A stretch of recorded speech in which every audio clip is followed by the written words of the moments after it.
Hello everyone. তো অনেক দিন ধরে ভাবছি নৈহাটিতে যাব বড় মার পুজো দিতে। তো সেদিন সকাল সকাল বেরিয়ে পড়লাম। তো টোটো করে চলে আসলাম কাঁচরাপাড়া স্টেশনে, আর কাঁচরাপাড়া স্টেশন থেকে ট্রেন ধরে চলে আসলাম নৈহাটি স্টেশনে। এরপর স্টেশন থেকে বেরিয়ে মন্দিরের দিকে যাচ্ছি। তো তারপর বড় মার পুজোর জন্য একটা ডালা নেব। তো এখান থেকে একটা পুজো করার জন্য ডালা কিনে নিলাম।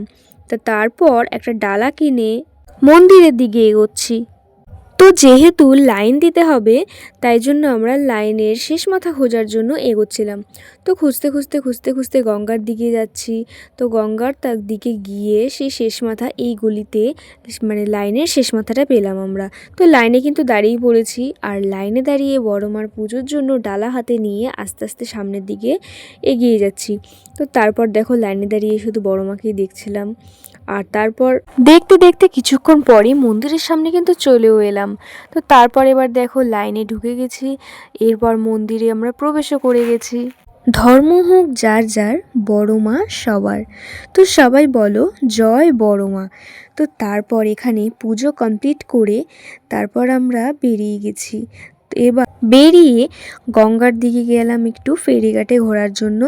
তো গঙ্গার এখান থেকে ঘুরে এসে আমাদের খিদে পেয়ে গেছিলো, তাই আমরা একটু লুচি আর তরকারি খেয়ে নিলাম।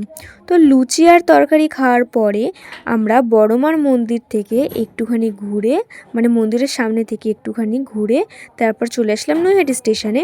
তো এবার নৈহাটি স্টেশন থেকে ট্রেন ধরে আবারও চলে আসলাম কাঁচরাপাড়া স্টেশনে। তো এবার কাঁচরাপাড়া স্টেশনে এসে তারপর আমরা খেলাম একটু দই বড়া। আর তারপর দই বড়া খাওয়াটা কমপ্লিট করে চলে গেলাম বাড়ি যাওয়ার উদ্দেশ্যে। তো টোটোতে বসে পড়েছি, আর দেখতে দেখতে কিন্তু বাড়িতে চলেও এসেছি। তো আজকের ভিডিওটা এতটুকুই ছিল। আজকে সারাদিন তো বেশ ভালোই কাটলো। তো ভিডিওটা ভালো লেগে থাকলে একটা লাইক, কমেন্ট আর সাবস্ক্রাইব করে দিও সবাই।